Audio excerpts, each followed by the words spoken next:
मैं सऊदी अरब में अंधे अरबी के घर कपड़े धोने जाती थी। अरबी 5,000 रियाल तनख्वाह देता था, इसलिए अरबी के घर छोटे मोटे काम मैं फ्री में कर लेती। लेकिन एक रात अरबी कहने लगा, आज तबीयत कुछ ठीक नहीं है, तुम मेरे घर पे रुक सकती हो। मैं जब सोने लगी तो उस रात मेरे होश उड़ गए। जब अरबी मालिक ने मेरे साथ मैं अपने पति के साथ सऊदी अरब में रहती थी। हम दोनों ज्यादा पढ़े लिखे नहीं थे। पति फैक्ट्री में नौकरी करता था, मगर ज्यादा पढ़ा लिखा नहीं होने की वजह से तनख्वाह थोड़ी कम थी। घर का गुजारा बहुत ही मुश्किल से चल पाता था। हम भगवान का शुक्र अदा करके जो मिलता उसी में खा पी लेते और सो जाते थे। लेकिन जैसे जैसे दिन गुजरने लगी, पैसों की बड़ी ही कमी होती चली गई। मैं इधर उधर कुछ औरतों से काम खोजने के लिए बातें की और एक औरत ने बताया कि अरबी के घर की नौकरी की जरूरत है। काम भी ज्यादा नहीं होगा, बस कपड़े धुलाई करने होंगे, क्योंकि अरबी के घर में और भी नौकरानी काम करती थी। मेरे लिए ये काम बहुत ही आसान था, लेकिन अरबी का सुनकर मुझे थोड़ा डर सा भी लगा था। मेरे चेहरे पर परेशानी के हालात देखते हुए वो कहने लगी, घबराओ मत, अरबी अंधा है। वो बेचारा तो बस एक सोफे पर बैठा हुआ रहता है। उसकी बीवी कुछ महीने पहले ही मर गई। अब उसकी उम्र भी काफी ज्यादा हो गई है। दूसरी बात कि अब उसे उस उम्र में कौन उससे शादी करेगा। आगे तुम्हारी मर्जी। अगले दिन मैं उस पड़ोसी के पास दोबारा गई और उस अरबी माली के घर चलने को कहा। वहां पहुंची तो देखा वो तो बहुत अच्छा इंसान था। उसने मेरी तनख्वाह भी बहुत अच्छी रखी थी। जब मैं अपने पति को इस नौकरी के बारे में बताई तो वो बेहद खुश हो गए और कहने लगा, अगर हम दोनों मिलकर मेहनत करेंगे तो घर के खर्चे के अलावा कुछ पैसे भी जमा हो जाएंगे। और ऐसे भी मैं घर में फ्री ही रहती थी, इसलिए घर के सारे काम सुबह ही निपटाकर मैं अरबी मालिक के घर चली जाती।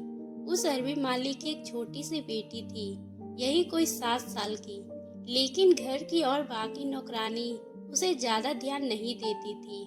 वैसे भी पराये औलाद को कौन गले लगाता है। मैंने अरबी मालिक के हालात देखते हुए उनके घर की सारी जिम्मेदारी उठा ली थी। मैं सुबह 11 बजे से लेकर शाम के 7 बजे तक उस अरबी मालिक के घर पे रहती थी। मुझे हैरत होती थी कि अरबी किस कदर नरम दिल इंसान था। वो नौकर के साथ बहुत ही प्यार से पेश आता था, मगर घर की और नौकरानी मुझसे जलने लगी थी, क्योंकि अरबी मेरा बहुत ख्याल रखता था। मैं उसे घर में नई नई थी। अगर कोई भी गलती हो जाती तो वहाँ की नौकरानी फौरन अरबी माली के कानों में जाकर बात को डाल देती, मगर अरबी उनको खामोश कर देता था। मैं ये बात महसूस की थी कि अरबी अपनी बेटी से बहुत मोहब्बत करता था, लेकिन बीवी का साथ छूट जाने की वजह से वो अंदर से टूट चुका था। अरबी के साथ एक नौकर भी था जो उसके साथ हमेशा रहता था। वही दफ्तर से लेकर जाता और वापस सब कुछ उसकी जिम्मेदारी थी। मालिक जब भी अपने कमरे से घर वापस आते तो सबसे पहले अपनी बेटी के कमरे में जाता। मैं उनकी बेटी के साथ ही बिजी होती थी, इसलिए पहले वो दरवाजे पर दस्तक देते। मैं फौरन से ठीक होकर बैठ जाती थी। फिर अरबी मालिक कमरे में अंदर चले जाते और फिर अपनी बेटी को प्यार करता था। मुझे भी पूछता था कि बच्चे ने तंग तो नहीं किया है, उसने खाया पिया ठीक से तो है ना। अरबी अपनी बेटी पर जान छिड़कता था। वह अभी पूरे दिन की रूटीन मुझसे पूछता था। मैं भी उसे अरबी मालिक को सारे दिन की रूटीन ही बता दिया करती थी। एक दिन मैं घर से जाने लगी तो वो कहने लगा, 1 मिनट रुको। फिर उसने अपनी जेब से पर्स निकाला और मुझे 1,000 रियाल पकड़ा दिया। ये देखकर मैं हैरान सी रह गई थी, क्योंकि उसने मेरी तनख्वाह बहुत ही अच्छी रखी थी और 1,000 रियाल कम पैसे नहीं होते हैं। मैं एक नज़र अरबी मालिक की तरफ देखा था। मेरी आंखों में हैरानगी थी। कहने लगे, ये रख लो, तुम्हारे काम आएंगे। मैंने कहा, नहीं, आपने मुझे जो तनख्वाह तय की है वह बहुत काफी है। मेरी बात सुनकर वह हल्का सा मुस्कुराया और कहने लगा, मैं अपनी खुशी से दे रहा हूँ, ये रख लो। मैं वो पैसे मालिक के हाथों से ले ली थी और अपने पर्स में रख दी। मैं फिर जाने लगी तो जैसे ही मैं दरवाजे पे पहुंची तो मुझसे कहने लगा, बात सुनो। मैंने कहा, जी कहिए। वो कहने लगा, इस बात का जिक्र दूसरी नौकरानियों से मत करना और किसी को मत बताना कि मैंने तुम्हें 1000 रियाल दिया है। फिर मेरे मालिक आहिस्ता आहिस्ता चलता हुआ अपने कमरे में चला गया। ना जाने क्यों उस रात बड़ी बेचैनी सी लग रही थी। एक अरबी का मुझे 1000 रियाल देना और दूसरी नौकरानी से छुपाकर ये दोनों बातें मेरे दिमाग को उलझन में डाल रही थी। फिर मैंने सोचा, शायद अरबी मालिक दूसरे नौकर के बजाय मेरे काम से खुश होकर मेरी मेहनत और मेरी नीयत को देखते हुए मुझे इतने पैसे दिए हैं। लेकिन कुछ ही दिनों बाद मेरी हैरत की इम्तिहान न रही, जब कुछ दिन बाद अरबी ने फिर मुझे 1000 रियाल के नोट निकालकर मेरी तरफ बढ़ा दिए। ये दूसरी बार अरबी ने मुझे रियाल दी थी। उस बजाय तो मेरे दिल में शक और भी ज़्यादा आने लगे थे। आखिर मालिक मेरे साथ इतनी मेहरबानी क्यों कर रहे हैं? मैंने वो रियाल उस अरबी को वापस पकड़ा दी। मैंने कहा, मुझे ये नहीं चाहिए। आप क्यों मुझे इतने पैसे दे रहे हैं? मैं फटाफट अपनी चादर को ठीक किया, लेकिन वो कहने लगा, आप मेरी बेटी का बहुत ख्याल रखती है, इसलिए मैं तुम्हें ये पैसे दे रहा हूँ। मैंने कहा कि नहीं, ये तो मेरी बेटी की तरह है और इसके लिए तो मैं पैसे आपसे लेती हूँ। हर हाल में मैंने उस दिन अरबी मालिक से कोई पैसे नहीं लिए और घर वापस आ गई। लेकिन अगले ही दिन जब मैं उनके घर गई तो मैंने देखा कि मालिक आज दफ्तर नहीं गए थे, बल्कि घर पर ही थे और बेटी के पास बैठे थे। जब मैं आई तो मुझसे कहने लगे, इतनी देर से आई हो, क्या आपको पता है मेरी बेटी को बुखार चढ़ा हुआ है? उसके चेहरे पे फिक्र थी। मैंने घबराकर जब घड़ी की तरफ देखा तो पूरे 11 बज रहे थे और मैं इसी वक्त आई थी। मैंने कहा, मैं तो अपने वक्त पर आई हूँ। फिर वो मुझसे कहने लगा, मैं इसी चीज के लिए तो आपको इतने पैसे दे रहा था कि आप मेरी बेटी का ज्यादा ख्याल रख सके।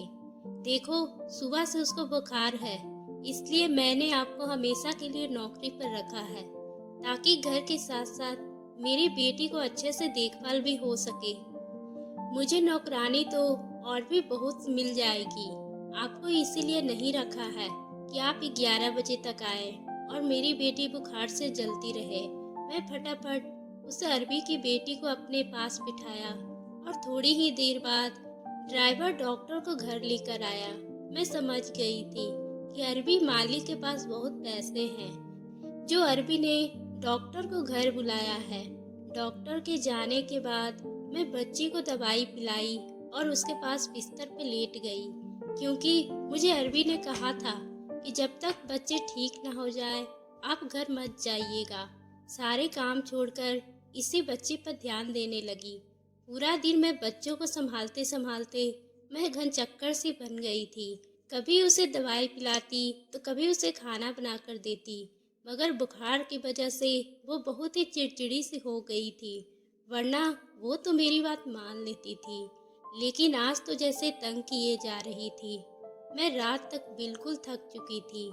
जैसे ही अरबी आया, मैं जाने के लिए इजाज़त मांगी तो मुझसे कहने लगा, ये बहुत मुनासिब तो नहीं लग रहा, लेकिन मैं मजबूर हूँ। अगर आप आज की रात मेरी बेटी के साथ रहते तो ये आपका मुझ पे बहुत बड़ा एहसान होगा। मैंने कहा, मैं कैसे रह सकती हूँ? मेरे पति 9 बजे घर वापस आ जाते हैं और मुझे खाना बनाना होता है।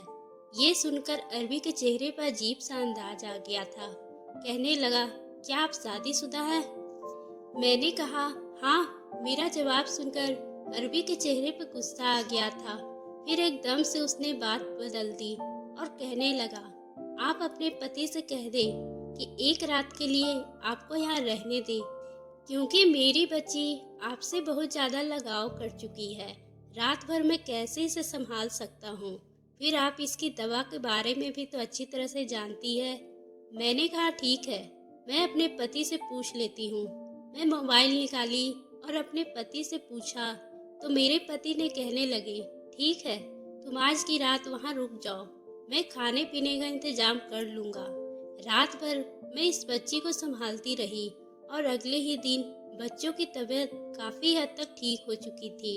फिर जब मैं वापस अपने घर जाने लगी तो अरबी मालिक ने मुझे 5,000 रियाल पकड़ाना चाहा। मैंने कहा, आप क्यों दे रहे हैं? वो कहने लगे, आपने मेरी बेटी को बड़ी मुश्किल वक्त में संभाला है और आपका इस पर हक बनता है, इसको मना मत कीजिएगा। मैंने कहा कि आप मेरी ममता को पैसों से क्यों तौल रहे हैं? मैं मानती हूँ कि ये मेरी सगी औलाद नहीं है, लेकिन मैं हमेशा इसको अपनी बेटी ही समझा है। इसलिए आप अपने पैसे अपने पास रखें, मुझे इसकी ज़रूरत नहीं है। ये कहकर मैंने अपना पर्स पकड़ लिया और मैं घर से बाहर निकलकर अपने घर आ गई। मेरी शादी के अभी 4 साल ही गुजरे थे, लेकिन मेरी कोई औलाद नहीं थी। कई बार डॉक्टर ने चेकअप किया था, मगर मेरी शायद किस्मत में औलाद ही नहीं थी। कोई पीर फकीर के पास जाने की मशवरा देता था तो कोई किसी हकीम का बताता, मगर मेरा उन चीज़ों पर भरोसा ना था। रब से दुआ करती थी, एक न एक दिन मुझे औलाद जरूर होंगे, क्योंकि उन्हीं दिनों मेरे पति शादी के तुरंत बाद सऊदी अरब के लिए वीज़ा लगवाने की कोशिश में लगे थे। इसलिए मैंने डॉक्टर के चक्कर काटने से बेहतर समझा कि मैं अपने घर जाकर मन्नत मांगूं, और ताकि भगवान मेरी मुराद पूरी करेंगे। उसके बाद हम लोग सऊदी आ गए थे। 3 साल मेरा पति काम कर रहा था, लेकिन हालात जैसे थे वैसे ही थे। मेरे दिल में ये ख्वाहिश थी कि रब मुझे एक औलाद दे दे। इसलिए जब मुझे बच्ची संभालने का जिम्मेदारी मुझे मिली तो मैंने ये नहीं समझा था कि मैं नौकरी कर रही हूँ। ये बच्ची मेरे बच्ची जैसी लगी थी और दिल से अपनी सारी ममता इस पर निछावर कर दी थी, और मेरे दिल ही जानता है कि मैं इसको अपनी बेटी की तरह ही मानती थी। अगले दिन जब मैं घर पर आई तो मैंने देखा अरबी मालिक परेशान बैठा था। मालूम करने पर पता चला कि उनका खाना बनाने वाली नौकरानी जो उनके घर खाना बनाती थी वो काम छोड़कर जा चुकी थी। इसी बात को लेकर मालिक बहुत मायूस थे, पर मैं किसी काम की जिम्मेदारी मैं नहीं लेना चाहती थी।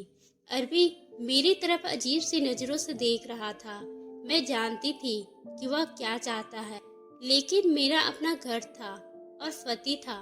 मैं अपना घर संभालती या अरबी के सारे जिम्मेदारी लेती, मेरे लिए बहुत मुश्किल था। खैर मैं किचन में जाकर फ्रिज से ब्रेड निकाली और उस अरबी और उसके बेटे के लिए बनाकर ले आई। अरबी का चेहरा खुशी देखने लायक था। मैंने दिन भर अपना काम किया और शाम को घर वापस आ गई। फिर मैं नहीं जानती कि क्या हुआ है और क्या नहीं, लेकिन शाम को मुझे अरबी का फोन आया। वह मुझसे कहने लगा, फौरन घर पहुंच जाओ, मुझे आपसे बहुत जरूरी बात करनी है। मैंने कहा, मालिक इस वक्त तो रात के 8 बज रहे हैं।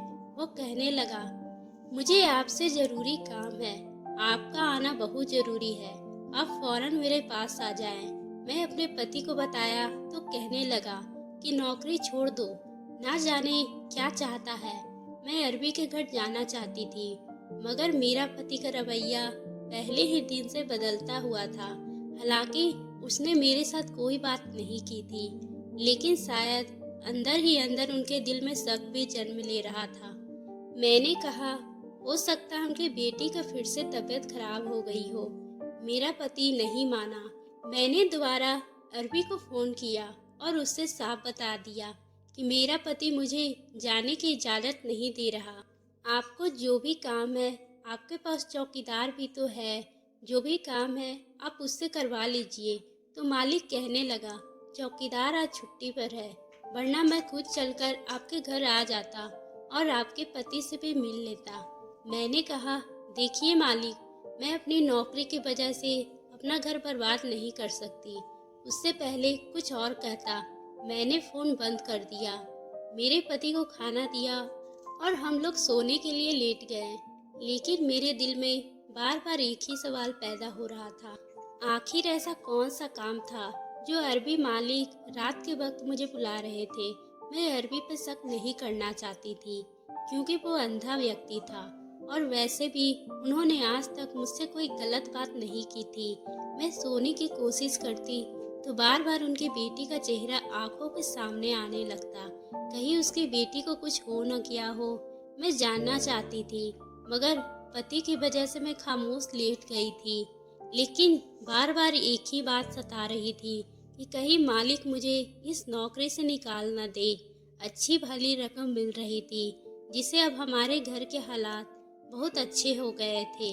मुझे इस वक्त अपने पति पर गुस्सा आ रहा था। इसको किसी बात का ख्याल ही नहीं था और वह सुकून से नींद से खर्राटे ले रहा था। सारी रात मेरी तबीयत खराब रही और मैं इधर से उधर टहल रही थी। किसी वक्त मेरी आंख लग गई।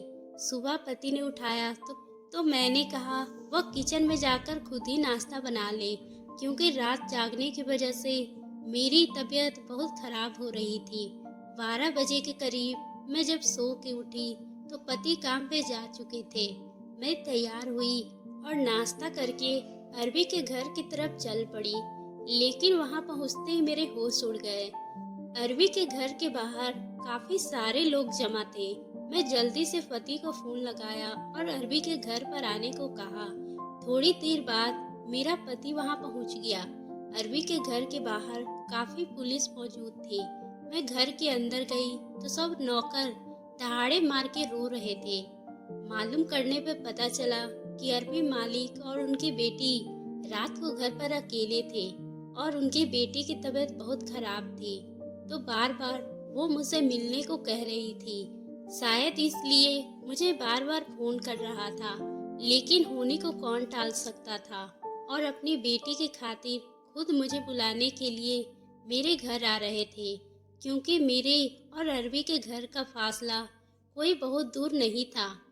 इसमें एक रोड था। बेचारा अपनी लाठी के सहारे सड़क क्रॉस करने लगा था तो एक तेज रफ्तार गाड़ी ने उसे कुचल दिया। मैं अरबी के बच्ची को गले लगा के रो रही थी। मैंने कुछ दिन अरबी के घर में रहने का फैसला किया। मुझे अब समझ नहीं आ रहा था कि इस बच्ची को छोड़कर मैं कैसे जाऊं। कुछ दिन बाद एक वकील ने आकर बताया कि अरबी ने अपनी जायदाद का कुछ हिस्सा मेरे नाम कर दिया था। उसने मुझे एक खत भी दिखाया जो कुछ दिन पहले ही अरबी ने उस वकील से लिखा पाया था, जिसमें उसने मुझसे विनती की थी कि मेरी बच्ची को कभी अकेला मत छोड़ना। वकील की बातें सुनकर मेरी आंखों में आंसू आ गए थे। मैं और मेरा पति घर पर शिफ्ट हो गए थे। भगवान ने मुझे औलाद की शक्ल में एक बहुत प्यारी सी बेटी दे दी थी। तो दोस्तों, आपको ये कहानी कैसी लगी? अगर पसंद आई हो तो आप हमारे चैनल को सब्सक्राइब करना ना भूलें और बेल आइकन को भी प्रेस कर लें, ताकि हम आपके लिए इसी तरह की दिलचस्प कहानी लाते रहें।